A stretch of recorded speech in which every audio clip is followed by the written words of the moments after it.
welcome. Good morning, everybody. Good morning, ladies and gentlemen. Welcome to our 8th session of the CEO Roundtable webinars hosted by the Middle East Council of Shopping Centers and Retailers. So thank you for joining us again. It's nice to see you back, many of you. And before we begin, we want to have your input as participants as to the best time for us to host these webinars. So we've had feedback from Saudi, from UAE, Kuwait, Azerbaijan, and other places that have asked us if we're available to go online for these webinars to host them at a different time. What I need you to do is just quickly go onto the chat and tell us just what time, easily written, you would prefer to have us host these webinars. We like 11 o'clock in the morning, but that doesn't mean you do. So let us know what it is and we'll adjust whatever is the most popular time. Our webinar today is titled Beyond COVID, IT Perspectives and Great Solutions Available Today. Frontline businesses, the way forward, how to focus and how to get the tech companies and how they're adapting to the new normal, tech tools to assist you in assisting your business today, and other topics from two of the retail industry leaders, Haider of Yardi and Bageria from Xpandretail powered by Sávant. We're focusing on the responsibilities and successful new actions of retailers and shopping center owners going forward. Our intent on these webinars is to provide you with real stories and new ideas which enable you to take action yourselves to reopen or to gear up for your business or to conduct your business in a better way. A little bit about our organization. Middle East Council of Shopping Centers and Retailers represents over 1,000 retailers, 875 shopping centers, and over 1,000 engaged members that have been with us for over 26 years. We really appreciate your support all the way along. Our role, as you probably well know by now, is to help you to facilitate your business and to assist you to raise your personal and professional profiles locally, regionally, and globally. Our funding is generated with networking events, certificate, education programs, and conferences. I want to personally thank those businesses which in the last couple of months have contributed to our financial well-being recently, even without us asking, which we really appreciate. We understand that it's difficult in these times, but we really appreciate your support during these times. Our team at the Middle East Council of Shopping Centers and Retailers would like to take this opportunity to launch our next 2 live events to take place. On Monday, January 11th, 2021, seems like a long ways away, but it's not that far. The event in Saudi, in Jeddah, is called Saudi Resilience and the Survival Conference. It'll be at the Ritz-Carlton Hotel in Jeddah. 1 full day of speakers followed by gala awards and the dinner. The second one, the Retail Congress, is to take place in the Ritz-Carlton Hotel DIFC in Dubai next year, February 7th, 8th, and 9th, 2021. So we've had the people from the government say that these are the dates that they estimate we're going to be able to be back in business doing what we do best. We'll continue to host our webinars weekly, and we're also gearing up for our first ever digital conference event on October the 25th and 26th online this year. Our e-learning program will commence next week, and we've been really busy in the office with this new initiative. On Sunday, May 17th, we have more things coming up, and we'll get back to you on our emails to you and on other ways of reaching out on what we can do. And I want to thank for the great response we've enjoyed from the industry leaders providing the video content for this e-learning. And you'll see that this e-learning will be really something I think unusual and something you can utilize because we're doing it in 15-minute shots, which I think are short enough for people to get organized in and to be, I think, not too long so you're bogged down by it. As you can see, we've been really busy organizing events and education programs to keep you updated on the latest information you need to succeed at your business, whether you're in the shopping center business or retailer or whatever business you're in as a professional in the retail industry. We're providing our webinars free of charge. And if you want a certificate and you've watched all of them, we're happy to provide a certificate to you. We will charge you 100 dirhams if you're wanting to do that. Thanks to the Dubai Association Center and the Dubai government for their generous support for our members and our team to help us spread our words of support and encouragement to the retail industry from the MENA region in Dubai to the Western, Central, and East Asian countries. So thank you for that. It's really been helpful for us. We have 48 countries dialing into our webinars. For those in the retail industry who have lost their jobs, we are offering free one-year memberships to assist those who need our help to get back up and running. And so far, we've had many people take advantage of it. It's early days already, but we've had so many people coming to us asking if they can take advantage of this one-year free membership. And we're happy to offer that to you as well.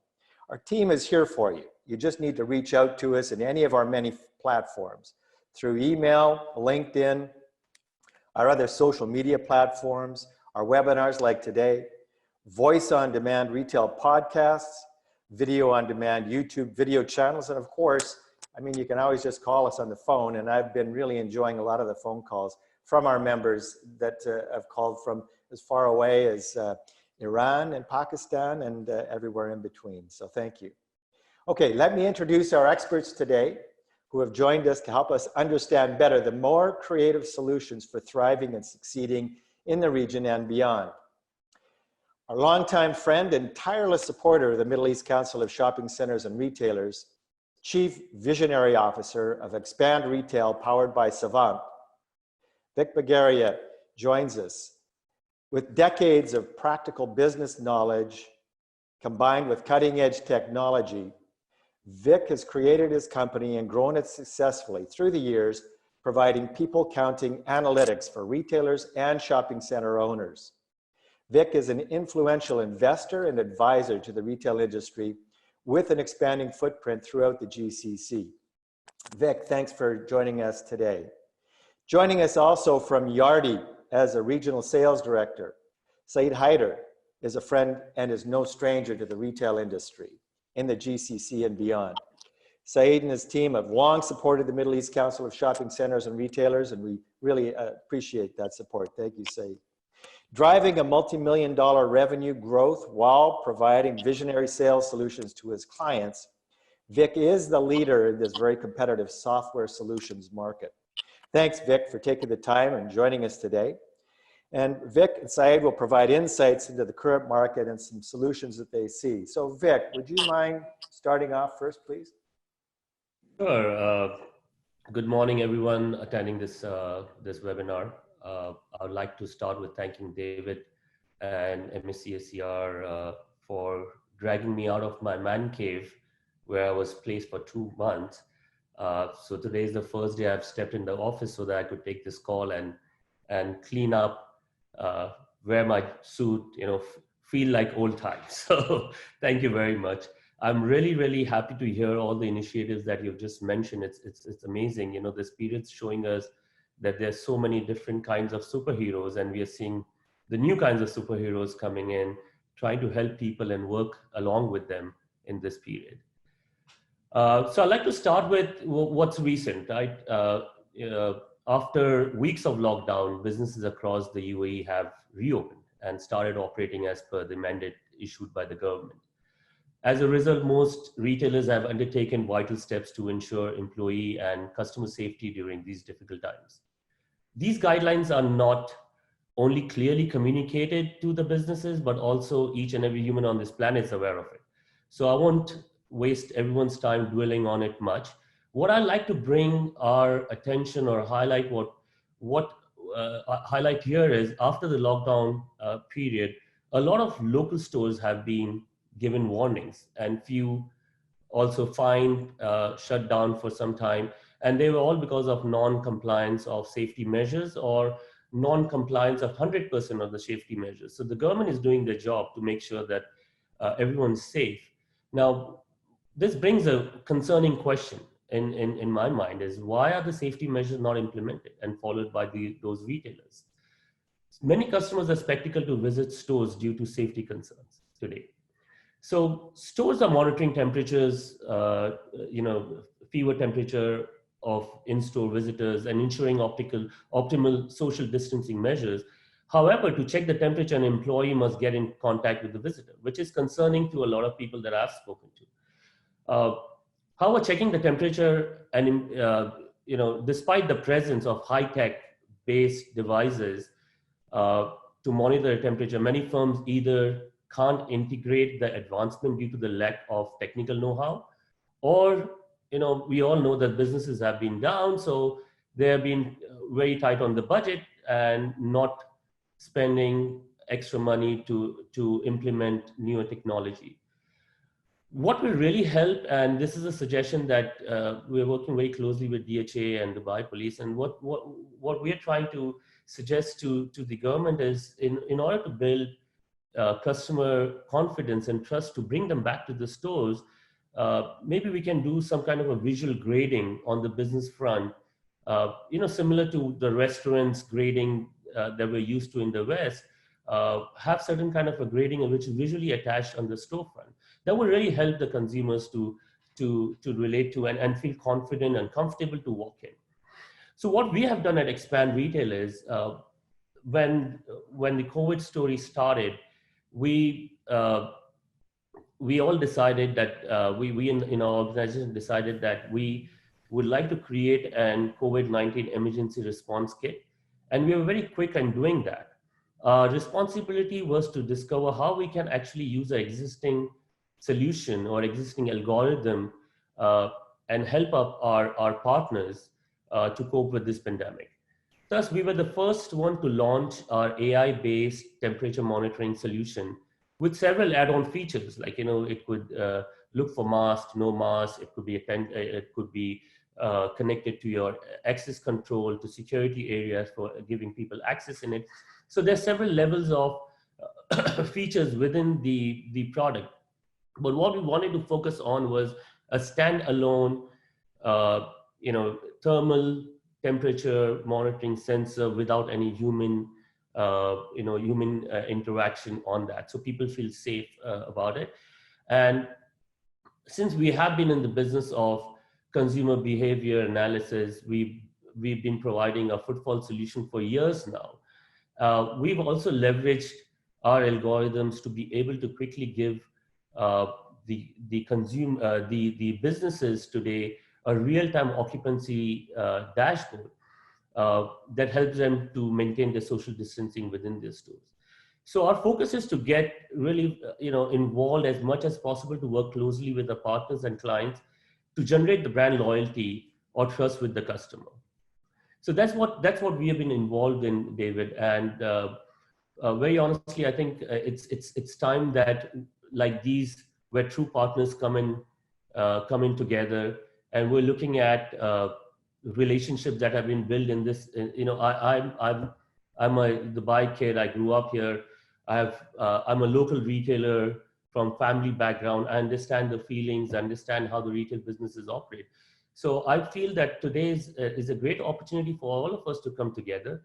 And I'm also ready to invite my competitors and say, let's work together and let's see how we can do something towards fighting this pandemic. Thanks. That's great. Thanks, Vic. I appreciate that. Saeed, how about from you? Any thoughts? You're on mute.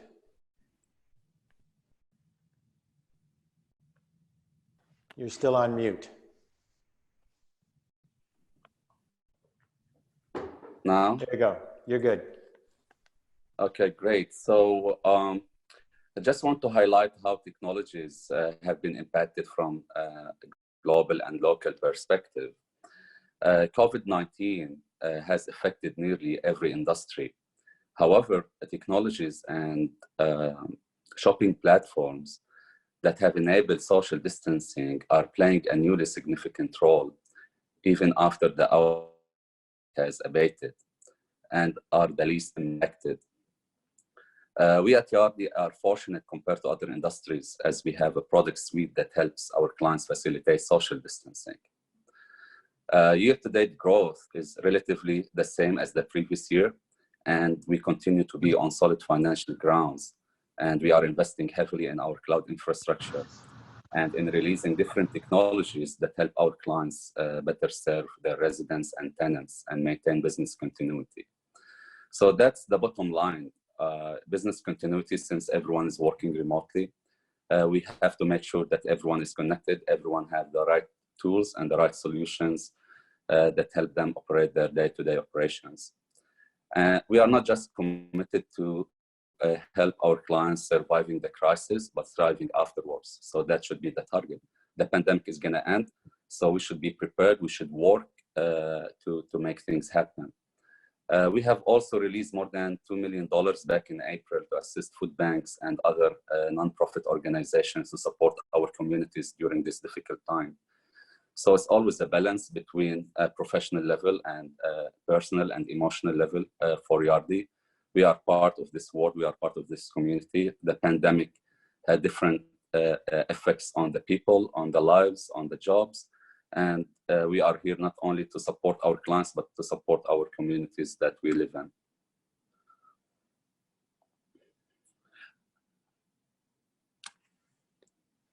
Thanks, Said. That's great.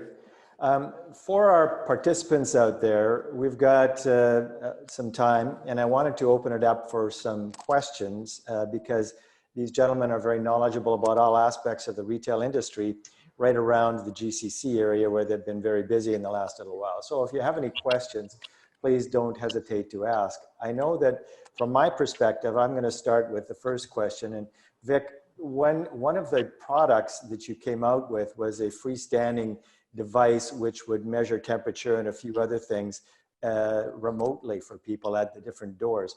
How has that gone? How is that? Has it been successful, not successful, adopted? Tell me a little bit about it. Yeah, I think David, our core business was data analytics and footfall counting. We ventured into this because we had the capabilities, we had the available algorithm to identify a unique customer that's visiting a store.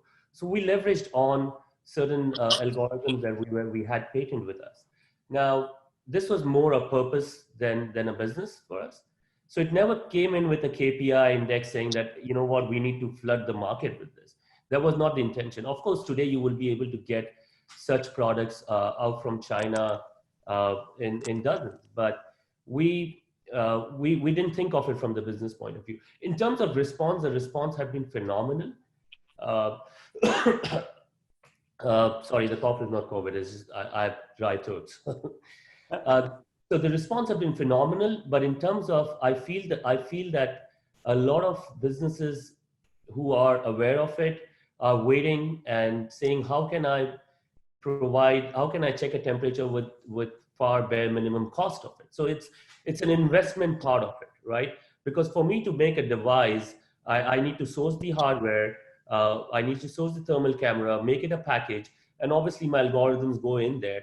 So in terms of pricing, I've seen that there were a lot of who and cries about, okay, we can get a handle scanner for like 120 dirhams, though it's not available, we'll wait for it. The response, in terms of the people who looked at it, they loved it, they liked it. In terms of numbers of units which are sold, you'll be very surprised that we had more inquiries from outside the region. My US office is bombarding me with number of units that they need. Our Africa counterparts are like, can we take this forward? A lot of health authorities are talking to us to see how we can incorporate sanitizing machine with it. So if you come, you scan, you have a mask on, you sanitize your hand, then wear a glove and go. So there have been a lot of requirement, and one of the interesting project that we have done working from home is for one of the, I can't name the airport, one of the international airport in the Far East, where they've actually incorporated this device into a tunnel, the desanitizing tunnel. So we're enjoying the attention. We are happy that we were the first one out with this. In terms of business, it's not something that is exciting us, or we're not even looking at that as our purpose to do this. I mean, as long as I can reach out to all my customers and have them put this in their stores because it's standalone, because every stores have their own static look. So, there are a lot of ways you can put these sensors up. I'll be very happy because I think my main objective, David, here is obviously our first line of response was to build a contingency plan for a team and their families. But most importantly for us was also to build a contingency plan for our customers. Because if my clients are in business, I will be in business tomorrow. The way I look at it is today, wherever I am is with all the relationships and friendship on the side, it's what have I done for the industry to help them do their business smoothly. And I want to still stick by that and work with all my clients. So this was in response to that. Now, the COVID-19 emergency response kit has several different items in it. We're looking at harmless sanitizing for your merchandise. So if you're going to cosmetic stores, obviously there's touch and feel on the perfumes and cosmetic items. There are merchandise on the shelf. So we're trying to find, we're not from the medical field, so I get very worried to look into something which is not in our forte. But we're trying to see how we could actually do this with the AI feature that we've had. And the work is going on in the background on this. Like Saeed said, and like you and me discussed, we're going to get over this very soon. Sooner or later, we all are going to be back. I think life's going to be back to normal. I don't subscribe to the new normal. I think humans need to be out. Today, when I'm out of my home after 2 months, I like, why wasn't I out earlier on? The lockdown was over weeks back. But yeah, I think we need to create that safe and comfortable zone for the consumers and build a trust with the retail clients and say that I'm able to provide you that for your consumers. So leave that to me. You do what you're best in. You do you do your inventories, you do your selling, you look after that business. I want to partner with you today rather than just sell your solution and go. No, I want to be with you and let's do this together. David, we operate in 40 countries from Dubai, and I consider myself as a local company. I started this 17 years back in Dubai. Family's been here since 40 odd years in retail. I've been fortunate enough to go to 40 countries, and I'm reaching out to all of these, my clients in all these 40 countries and offering them any kind of support that I could. Be it, a 2 months extension of my free services or a payment terms. I think everyone is doing that. So what you're seeing is, people are partnering rather than, so it's not time. The way forward is not about negotiating anymore. It's about partnering and working together, right? So when you ask me, how has that response been in terms of technology top, in terms of business, we are not really bothered about it at this point. Makes sense too. Thanks. That's insightful. Thank you, Vic. Saeed, you had mentioned in your presentation earlier today that you said that Yardi can help you in your social distancing. Tell me how that comes together with Yardi. Yeah. Before answering this question, I would like to highlight that many asset owners and operators are facing drastically reduced operating income. Yes. And almost are nervous about how many tenants will struggle to make their lease payments. Concession and rent-free are the words of the day. And players are working rapidly to figure out for whom they apply discount and how much. In this sense, we have introduced new technologies that allow our clients to execute rent reductions and recovery payment plans while keeping an eye on the cash flow and revenue. Soon we'll be introducing a new product specifically designed to view tenants' risk and track rent deferrals and collections. The product will be free for the rest of the year. As a company bringing processes to real estate, Yardi has a wide range of solutions that help companies which manage different asset classes go paperless and facilitate social distancing. We have portals. I'm going to talk about different asset classes. Allow me to talk a little bit about residential, since most of our clients or even the people who joined, they manage mix different asset classes. So Yardi Rent Cafe help our residential clients increase their online visibility and implement complete online leasing and resident services. With less foot traffic nowadays, a strong online presence is essential. The marketing component of Rent Cafe allow our clients to create better websites, publish floor plans, 3D walkthrough, and virtual tours. search engine optimization and search engine marketing services work in tandem to improve online visibility. Online leasing helps minimize interpersonal transactions while helping agents fill vacancies. Online leasing can also support property managers that permit staff to work remotely to have fewer staff members in the office at a time. On the other hand, Rent Cafe provides residents an online and app-based access to renew their lease contracts, make online payments, submit maintenance requests, and so on. We have another cool product called Yardi Commercial Cafe that was built to support commercial and retail companies increase their online visibility of available properties for leasing and offers prospects a better experience via dynamic property websites. It also provides competitive online services and allow tenants to view their lease documents, submit and track maintenance requests from a mobile device. Tenants can upload their sales data, make payments online with a convenient paperless self-service option. Another product, Yardi Procure to Pay, I see another great platform that provides online approval, workflows and electronic invoice processing, fully paperless. Companies also need to back up vendors and staff on deck. It's important to maintain business continuity with a plan B if your preferred certified specialists are not available to come to your property. Yardi Vendor Cafe define and automate the onboarding process and proactively assess vendor risk across the portfolio. We have also released a product called Aspire, which is Yardi's learning management platform that allows organizations of all types and sizes to manage staff development through an online dashboard from any device with internet access. Aspire users take online courses, participate in live webinars, communicate with managers, complete career developing learning plans, and more. Thanks, Saeed. So it sounds as if you've been very busy in the online prior to this pandemic.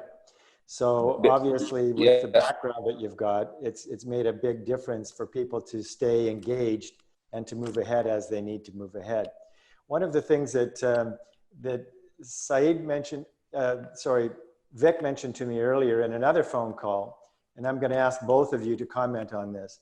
And that is that when you're in the local region and you provide a great solution, as both of you do with your businesses, there is a propensity, there is the time when people will say, generally speaking, that it's more advantageous for us to search and find another alternative provider, service provider, who's not in the region, who they must have a better idea, or they must be industry leading in some way. When in reality, the local community already has those best in class people. And I would say Yardi is one, and certainly Vic with Xpandretail powered by Sávant, you're another. Maybe Vic, let's go to you first. Do you follow my question, or is it too long-winded? I'll try to rephrase it. Is it how are we supporting local businesses in terms of dealing with the situation? Am I right to understand that? Well, yes, I think it goes broader than that too, because I know that years ago, when I was busy doing a lot of different consulting work, because I was from out of the country, because I was from a business that had a headquarters in Chicago, they wanted to talk to me before they would want to talk to somebody who was actually resident in Dubai, who understood and knew the market and had grown up here, and they knew it as well as I did, but that they wanted somebody from outside the region. That's what I'm getting to. Sure, David. I think, we all feel, we're sitting right under your nose, and then someone is coming from and giving you a solution and just leaving from there, right? I mean, we're here. So yeah, that's been a thought, a concern for every businesses that operate locally. Say, for example, I operate in UAE, and I'm good with what I do. I live by it. I support my customers. I try to get the best prices. I get the best services because I'm right here. So why would you want to go and get the similar solution from other country. I think what's relevant right now is moving forward.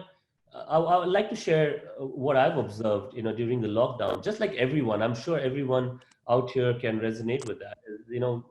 I've jumped on several webinars in the last month, and I'm sort of getting bored with the word webinar. We've got to be more creative and come up with something good. But I've not, I feel that most of these webinars that I attended were more driven towards retails or more, stores within the malls, right? I mean, we didn't have any community focus. Maybe I missed something that was out there, but I tried to attend anything and everything that was about retail globally, right? So many of them were primarily focused on the malls and retailers operating within the malls, right? So larger enterprises. For me, local business is the heart and soul of any city. Imagine we sitting and talking about, that restaurant in New York. Oh my God, amazing pizza, right? I mean, or this particular place in Dubai, a hole in a wall. Me and David, you talk about, going places together. So we want to go to this local places. So what is really the heart and soul of the city are the local businesses. Are the mom and pop shops, right? And I think they don't have the knowledge or even the expand to how to get to these solutions, or even in terms of budget wise. So I really worry about them at this point, where even larger enterprises are closing. A lot of small businesses who are struggling at this point. I think there are several ways what comes in my head. What can we as a community do for them, right? I mean, we as business need to concentrate more on networking locally versus purchasing internationally, right? In addition, It is also vital to communicate with your partners. Let them know we care, and that we are still around with them, right? Recognize the key pain point. Decide what role you can play to proactively reach out and offer to help them be even slightly better off, right? I mean, furthermore, you must also, I was thinking, how about we advertise the businesses and services offering through our own channels and make an active effort to follow and share posts of companies you want to support. I think this builds unity and promotes a sense of community within the industry. It is also sort of critical for companies to provide the expertise to local partners, right? I mean, we as entrepreneurs are involved in mentorship. We mentor businesses and bring them up to $1 million or certain criteria that we set. And I have been engaged and involved in mentoring startups for the last 6-7 years. And I think most of these mom and pop shops don't have that. I was also thinking, how about we encourage employees to purchase from local smaller vendors? Set up like an employee reward fund that reimburses our employees when they make purchases for like buying a coffee or lunch locally. So I really feel for them because I belong to, my bringing has been in a local retail store in Karama. And, I've seen the struggle, I've seen the pain, we've seen the Gulf War, we've seen the ups and downs. And I feel the pain because I grew up in that. And I feel that every one of us could make a big difference by reaching out to them.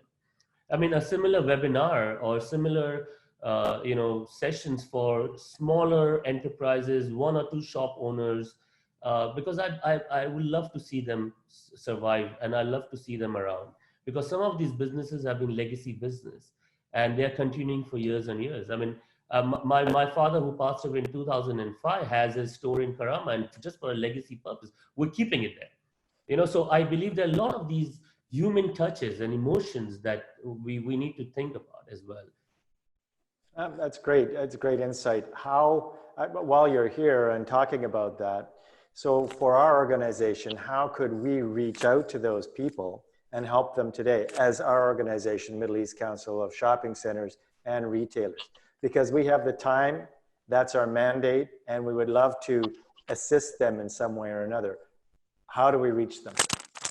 David, to be very honest, in reality, most of these community local businesses don't even know we exist in terms of, Middle East or any retail association. Yeah. And I also feel that most of them don't even have the reach of Dubai economy department, like knowing someone there. You get it? I mean, those businesses are passion driven. Yeah. You know, there's a purpose on those businesses that work on. Let's pick, let's pick service businesses like restaurants, laundry shops. You know, these all businesses are driven by passion and driven by some kind of legacy that's been carried forward. So I don't have a right answer for you, but I would be with you in this. I promise that if there is an intention to take that route, I would want to see the community businesses survive and stay strong. I would like that too.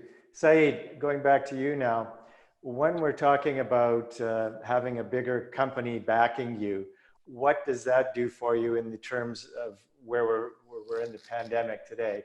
What are the benefits and what are the risks associated with that? Yeah, we don't come across the scenario that you have mentioned just now about like companies prefer to work with foreign companies. Okay. Because in software business, each market has its unique requirements, right? And you need to have a local player that understands these requirements. Just to highlight, Yardi is a global company headquartered in the States with 43 offices across the globe, servicing more than 20,000 clients across 80 countries. But what we made sure that we have a local presence in each region to better understand the local requirements and take them into the standard product instead of customizing different solutions for different markets. So what we feel like, companies, they want to work with the vendor, with the software provider that understands their day-to-day operations and understand their processes. I'm not sure if a company comes from North America to do a business requirements gathering with a local company in Dubai, they would understand the post-legit check process, or the integration with Yardi, or the land department, and so on. So for us, it's really what we offer, the features, the functionalities of our products and services that make us as the preferred partners for our clients, and also the preferred company for the other prospects. Okay, appreciate that. Thank you. Let's get back to I want to get some opinions now, both from our participants who are out there, but then let's also get an opinion maybe from you, Vic, about, or Saeed, whoever is ready, on what does the future hold, and how far away is the future that we're speaking of?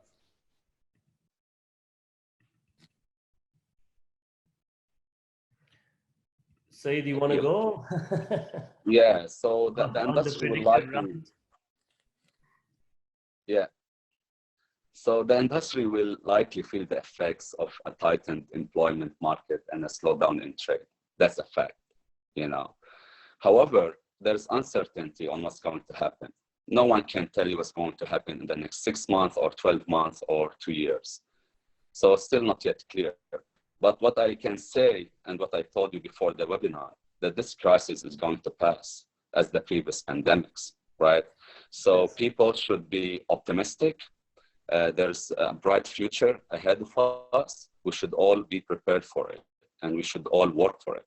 As a matter of fact, we have signed 5+ new contracts back in March with the big companies in the Middle East, including UAE and Saudi, who are taking this crisis an opportunity for them to enhance their business operations and business processes, right? So instead of waiting till the solution comes or a vaccine comes, we should work proactively and make sure that we are putting better operation, better platforms, and be ready when the market will pick up again. Okay, I appreciate that. I agree, by the way, 100%. Vic, any thoughts? Yeah, I think, we all had, I agree with Saeed, there's tremendous opportunity for people to innovate and rewire. So I'd like to say, there's a famous quote by someone is unlearn, relearn. It's time for us to unlearn everything that we have had. So we humans are a creature of habits. Whatever we acquired over the period of years of our existence, we sort of react based on that. So it's the most hardest thing to do for all of us, is to unlearn how do we do business, how do we buy, how are we selling, and relearn. And it's a constant game, right? I think the post COVID-19, there is no certainty in current conditions, like Saeed said, right? I mean, there's so many shifting patterns, right? Ideally, the coming scenarios are unknown moving forward. The only certainty is uncertainty. There is a lot predicted about what is going to be post COVID-19, but to be very honest, no one knows. The question we all need to ask, and I have started asking this, and I think a lot of entrepreneurs out there will have to dwell on it, is how do businesses benchmark success without growth? This will be an foreseeable challenge, right? While we don't know, optimistically, this is how I expect to see COVID-19 pattern come about. So I like to call BC as before COVID-19 and AC as in post COVID-19, right? So data which we had been collecting for years are not going to be relevant moving forward, right? It is currently too early to make long-term judgments. We need to focus on reading the data and behavior trends once we open up fully to understand the direction ahead. To better understand and evaluate changes in consumer behavior, because that's where our forte is, we are currently conducting a global survey on how or what the consumers will prefer when things open up, right? And I'm very happy to share these results of of the survey with all of your participants and yourself, David, because the intention was to be able to provide our existing retailers with this data, so they can also add on to what they're doing, would get this kind of a visibility, is this income group, this country, this age group, what are they looking for? What would they like to do? I think gone are the days where you look at bigger and brighter place, a store to go to. I think digital is taken over that.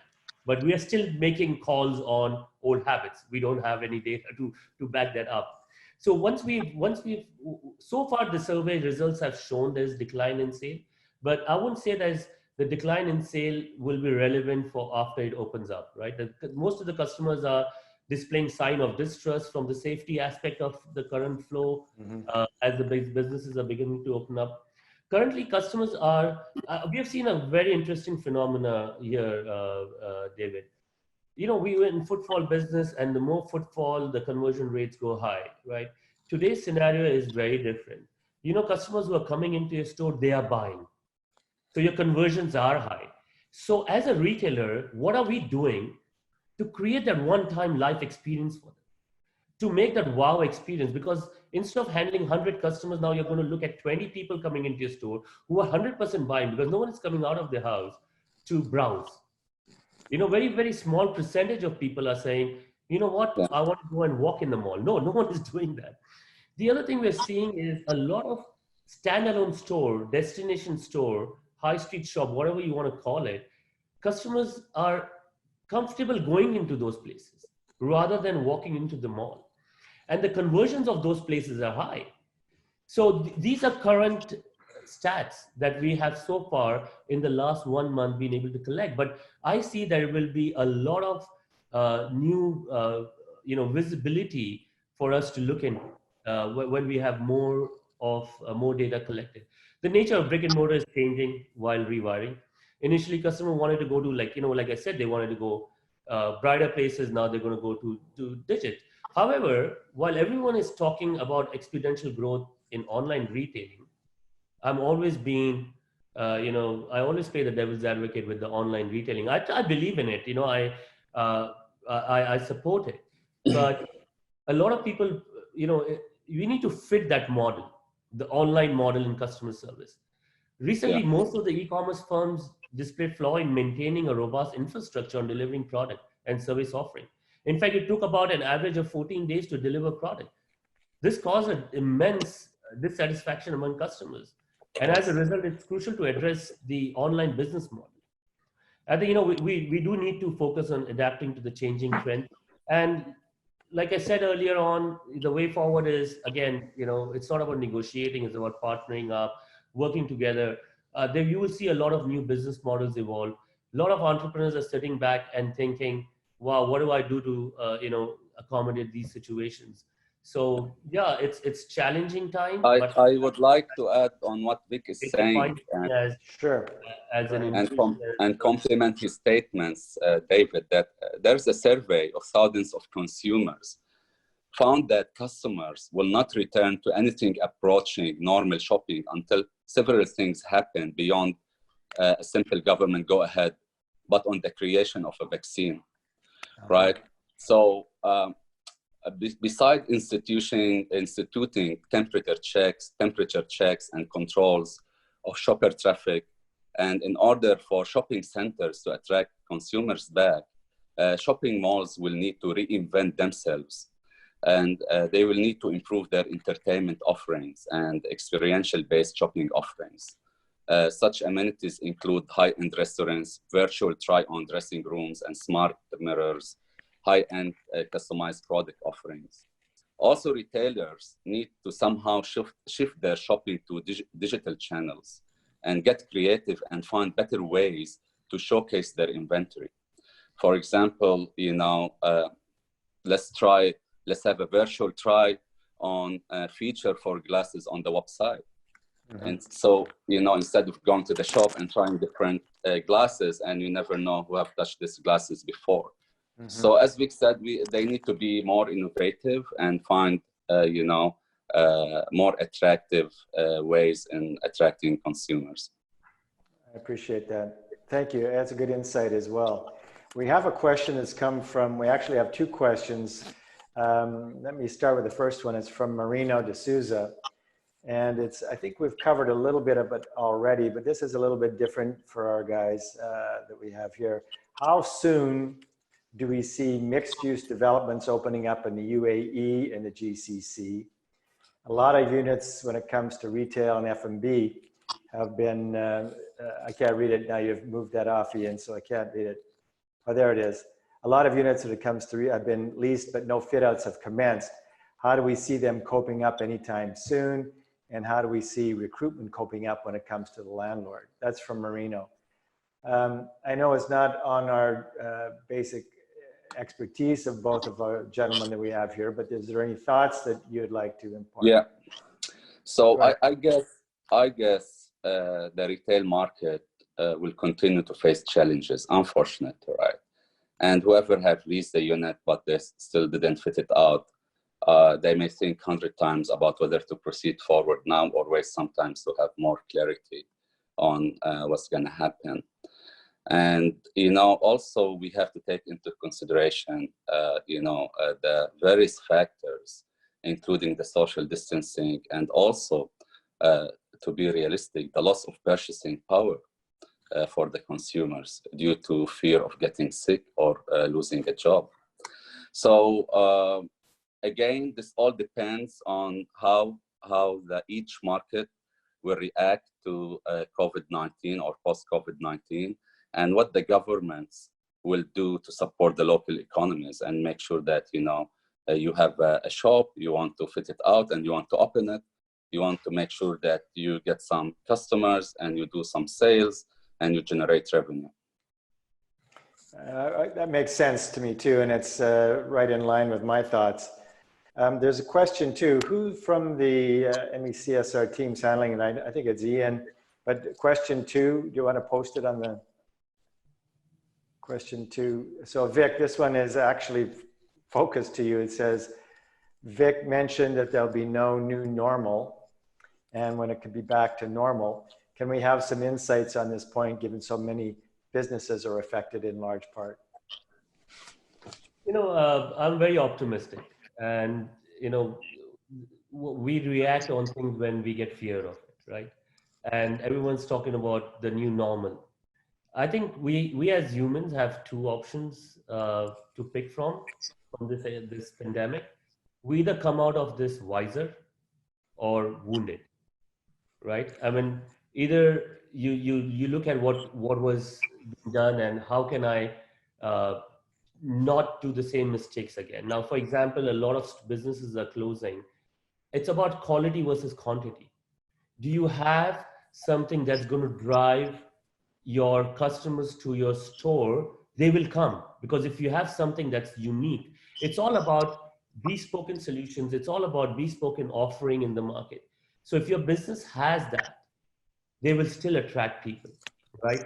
When I say there is no new normal, when I mean no new normal is, how long are we going to be wearing masks and gloves and walking around in the street, right? That for me is not going to happen. We're humans. And looking at what's happened in China, and maybe that, when we look around the world and the trends around the world, I was talking to a friend of mine in Guangzhou last week, and I'm like, hey, buddy, how is it going? He said, my daughter's gone to school today. I'm like, wow, how? Right? I mean, so the kids are back in school. He sent me a video of his kids playing in the park. Obviously, it's not too crowded. But again, when things come back to normal, we are going to come back with being careful, having the thought, okay, fine, we've gone through this. We're going to be very watchful. We are not going to go where, in a stadium of 100,000 people, that I'd still love to go and watch a game of football if I given a chance, or basketball. But again, we are still going to move. We're going to move on it. So shopping habits are going to change. Like Saeed put up, that there's income level, there's a problem with people losing jobs and incomes coming down. Businesses have been affected majorly. Like David, you and me were discussing, is we seeing ourselves working for our employees now rather than the other way around. I'm more concerned about my employees and their families, and I'm working extra time and extra hard to make sure that we're still going to survive this together. So yes. I come from that point of view that, no, I mean, I get it. What I mean to say is that, okay, we're going to get over this. And I want to be optimistic. I want to be positive. I want to say that, you know what, we're not going to be wearing masks and moving around our lives. We're not. Our lips need to breathe, our nose needs to breathe. We're still going to get over it. When it comes to the business point of view, it always was, we had too much of supply. There was too much of space. We didn't need another brand which is already there. What are we offering unique to the market? Let's rethink, let's rewire while we have this opportunity to do that. Yeah. There's going to be a cost associated with that, and it's not going to be pleasant, but I think you're right. It makes sense what you're saying. Saeed, back to you. Anything more that we're down to the last few minutes here? Is there anything more that you want to add to the conversation in terms of what we've been talking about, the new normal, viewpoints on that? That's it. I wish the economy will recover as soon as possible, and everyone goes back to the norm, stop wearing the masks and the gloves, and the retailers do business as usual, and the people live their life as usual.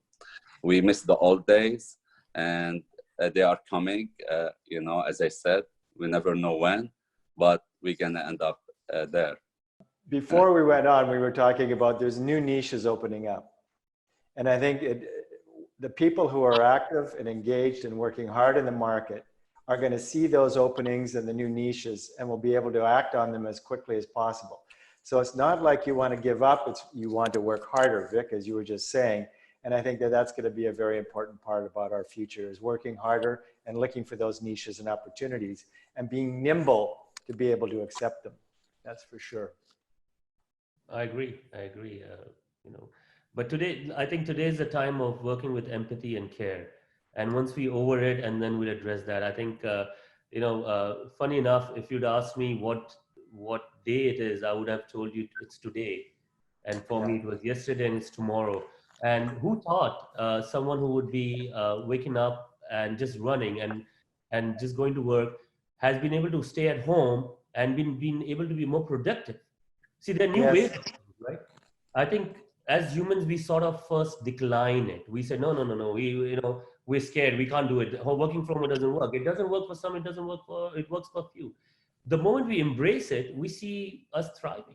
And the coming time will show that clearly, that if we have a proper control over our emotions, the mental health, we can fight this.